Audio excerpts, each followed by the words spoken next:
মনে করতেছে যে এখানে দেশে আসলে কোনো কিছু তাকে মনে হয় জামাই আদর বা ওইখানে বৌভাত হয় না, তার অবশ্যই হবে। তবে তার এবার হবে যে গলায় ফাঁসি ভাত হবে এবার, যে তার ফাঁসির কাষ্ঠে তাকে ঝোলার জন্য। আর আমার যতটুকু ধারণা, সে এত তার জিনগতভাবে তার বাবাও যেমন ভীরু লোক ছিলেন, ভীতু মানুষ ছিলেন শেখ মুজিব, উনি নিজে স্বাধীনতা ঘোষণা দিতে চান নাই। উনি নিজে বলেছিলেন, শারমিন আহমেদের একটা বই আছে নেতা ও পিতা, সেখানে উল্লেখ করা আছে তাজউদ্দিন আহমেদ ড্রাফট করে নিয়ে গিয়েছিলেন শেখ মুজিবের কাছে। তখন শেখ মুজিব বলেছিলেন, তোমরা কি আমাকে ফাঁসির মামলার আসামি বানাইতে চাও, রাষ্ট্রদ্রোহী মামলার আসামি বানাইতে চাও?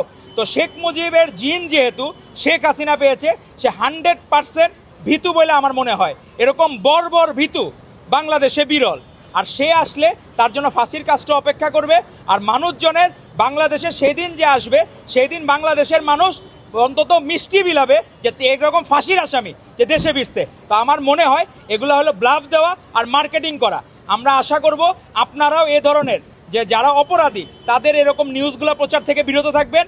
ফাঁসির আসামিকেও তাকে কেউ কোনো কিছু পেট্রোনাইজ করার কোনো সুযোগ নাই। এরকম বর্বর আমরা দেখলাম এক মায়ের কান্না, সে বলতেছে যে একটা বাজে ওয়ার্ড ইউজ করে যে মারিস না রে ভাই। তো সেখানেও কোনো মানবিক হয় নাই, এক ফোঁটা পানি চেয়েছে পানি দেয় নাই। এই ঢাকা মেডিকেল কলেজ হাসপাতালে চিকিৎসার জন্য কত মানুষ কাটতেছে গুলিবিদ্ধ হয়ে, কিন্তু সেখানে ফ্যাসিস্ট লীগের হাসিনার দোসররা সেই ডাক্তাররা ট্রিটমেন্ট দেয় নাই। তো এরকম অজস্র ঘটনা করেছে। সেই ডাক্তারদেরও যেমন ফাঁসি হওয়া দরকার, ঠিক তেমনি তাদের এই ফ্যাসিস্টের রানী সেই শেখ হাসিনার অবশ্যই ফাঁসি নিশ্চিত করতে হবে। আর তার জন্য ওই ফুলের মালা তো থাকবে না, ফাঁসির দড়ি থাকবে তার জন্য। আর সেই দিন মানুষের মিষ্টি বিলাবে যে একটা ফাঁসির আসামি এই দেশে ফিরছে, এবং তার ফাঁসির রায়ের মধ্য দিয়ে বাংলাদেশের মানুষের ঈদের দিন উদযাপিত হবে। ধন্যবাদ আপনাদেরকে।